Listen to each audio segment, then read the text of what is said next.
we are still knee-deep in the first wave of this. We went up, never came down to baseline, and now we're surging back up. So it's a serious situation that we have to address immediately.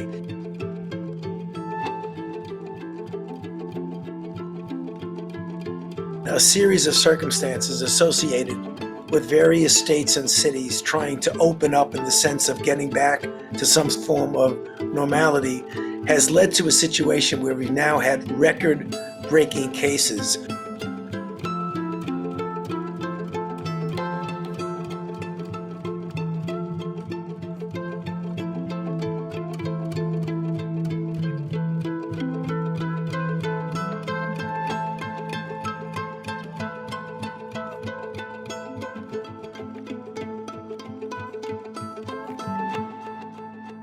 Regardless of what you call it, it's important to note that the vast majority of Americans feel that a second wave is either here or it's coming.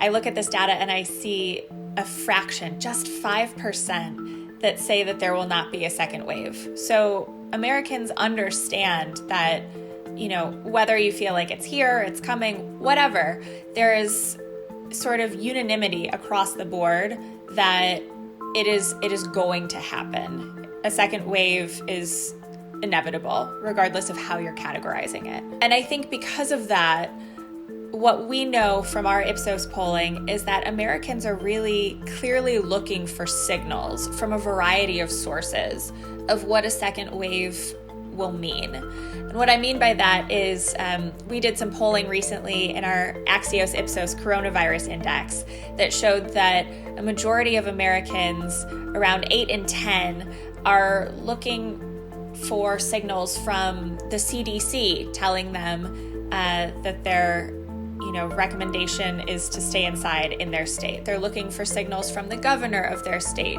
issuing guidelines. They're looking for signals from nearby hospital ICUs, whether they're starting to fill up, and also if they know somebody that has gotten sick from or died from the virus.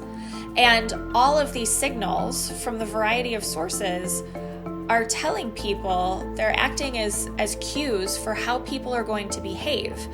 And what we know from our research is that most Americans say that when they start seeing these things, that they're very or somewhat likely to stay inside and avoid others as much as possible.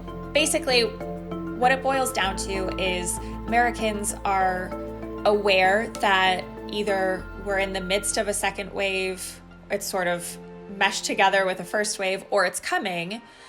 Americans are looking for signals from a variety of sources on how to respond and to keep themselves safe. And most say that when these signals become present, that they're going to take precautions to keep themselves safe.